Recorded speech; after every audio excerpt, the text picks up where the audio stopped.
Hey there Zen fam, welcome to another video. So today I've got two items. One's a mini item and the other one's the main story and my thoughts upon it. What else would you expect from Zen Bloke? Anyway, first things first. As we all know, PlayStation 5 is on the horizon. And I, as a father, have limited time and limited space. So, with that in mind, if you are interested, if you're into your somewhat retro, or you want to continue, or you want to play older stuff, but you don't want to go hunting all about for machines and prices and trawling through the endless hell that is eBay, and getting gouged at conventions, then I have the announcement for you. I have a original 60 gig backwards compatible full working order PlayStation 3 with a 320 hard drive within. It comes with all the cables, comes with the PlayStation camera, it comes with a pad. However, you have to keep the pad plugged in because it can't store charge, but it can take power from the cable. So as long as you've got, and I'll be including the cable with it. I have a copy of the Fight Lights out, but I'm keeping my moves for my PlayStation VR. So if you want to play that, you'll have to get some moves, or you don't have to bother buying that game. I mean, it didn't cost me that much to re-buy it again. I also have an original OLED full working Vita, with which you'll get a case, a slew of memory cards, handful of games, and I've got sort of a holdy thing that has like sticks at the side to make it nice and comfortable to hold if you intend to do long-term play sessions with it. And I also, if you buy both items, I will throw in for nothing my sharpshooter, and you'll get the nav with that. Now you won't get the move, but you'll get the nav. So if you want to play old time PlayStation 3 shooter games that were sharpshooter compatible, like SOCOM and stuff, all you have to do is get hold of a move. They're dirt cheap right now, especially second hand ones, and yeah, you get a move, already got the nav, and you can play SOCOM on your PS3 with a sharpshooter. It's all good. Now, what I will say is, eBay usually is chucking anywhere between 80 to 120 for a PlayStation 3 60 gigger just as is. So I'm chucking you the pad, the camera, and the 60 gigger with a 320 drive. 60 quid. Right? I believe it's similar sort of range for the Vita. The Vita has got a bunch of games, bunch of memory cards. They're all not big ones. They're all, they're all middling. There's a couple of tiny ones, a couple of big ones, and one small one. Anyway, and I've got about 3 or 4, I can't really remember, I don't really use it that much these days, but 3 or 4 cartridge based games as well. Of course the holder and the carry case, and of course relevant cables. And bear in mind, this is the OLED Vita. That's going for about, I think, between 60 odd and 80 odd quid. Now, considering that's got all the games with it, I'm asking for 50. Now, I might be able to be moved on this, if indeed you buy both. You buy both, we'll call it, 100 quid for the lot, and I'll be throwing in the sharpshooter.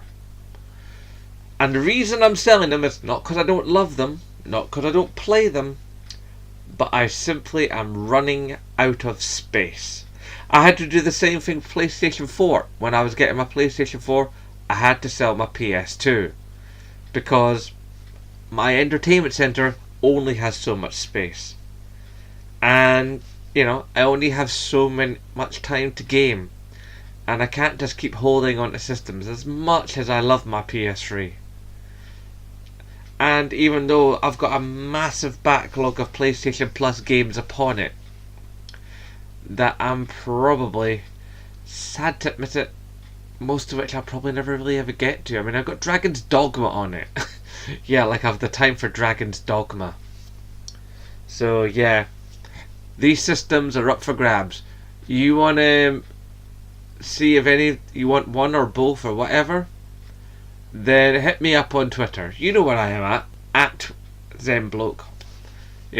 Tap that into Twitter. Message me. We'll get into a PM. We'll talk prices. Maybe you'll have both. Maybe you'll just have the one. I don't know. But basically, I want to get the PlayStation 5, and I need to make space. And obviously, a little bit of money to help in my PlayStation 5 saving fund would be rather awesome. So another £100 in the kitty, would go a long, long way. Anyway, so enough advertising, because that's not really what you came for. Now, the other story I wish to speak of. Sony have announced that its European headquarters is moving to the Netherlands. Why is it moving to the Netherlands?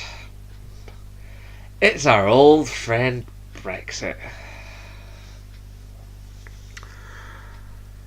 So, they won't shift their personnel, and things like PlayStation Access and that will still be based here. And there will obviously still be UK Sony things happening here. But a large bulk of what they do is going to move to Europe. And this is the thing I keep saying over and over and over. I hate to bring politics into a gaming channel, but the truth is what the truth is. It's ruining everything. And I spoke about this in a video to you guys quite some time ago, that this kind of thing was going to happen.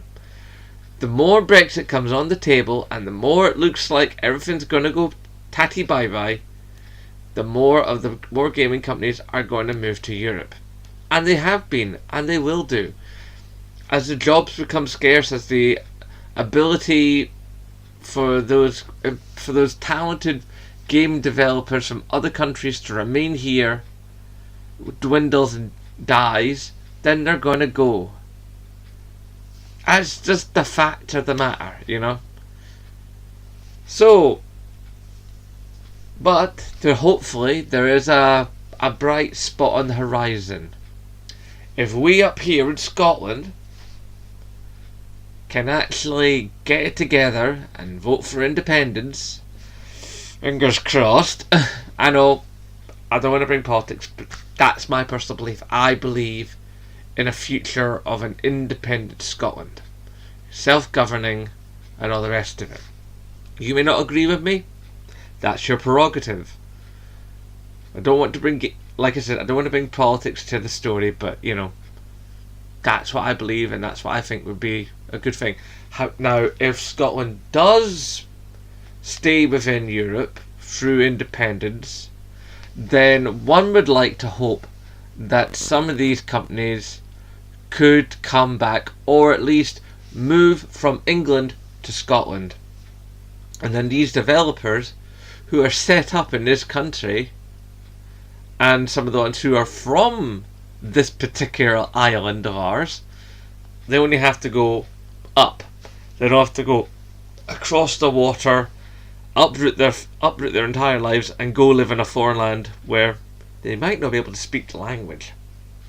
They have to live, their entire working lives through translators and having to learn a foreign language and all the rest of that craziness, that a lot of people just don't want to bother their lives with.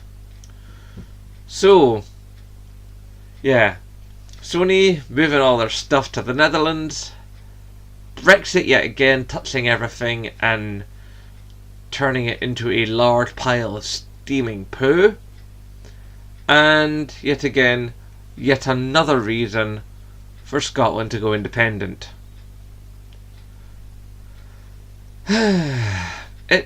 It's just like sometimes it feels like there's never anything good.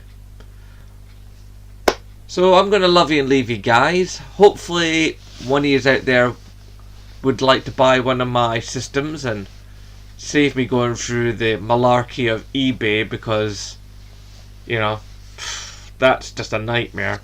And Game will just rip me off, and I can't even sell to Game right now because I don't have a passport. So I can't even prove that I am me just to sell my PS3. Dear God. Because I don't know about England, but in Scotland you have to have identification with you, like a passport or a driver's license, and I don't drive. So yeah, I'm scuppered if I want to sell my old equipment. Anyway guys, just a short little video from me. Hopefully you might want to get in touch and buy that stuff. And maybe hopefully we'll see the end of Brexit, or at least an extension to Article 50, or an independent Scotland. And if you don't agree with those particular positions, that's your prerogative, that's your right.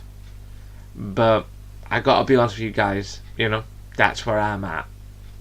Nothing unused, that's just where I'm at. Anyway, gonna love you and leave you now. Please remember to rate, favourite, comment, share, subscribe, and of course, as always, aye, nae bother.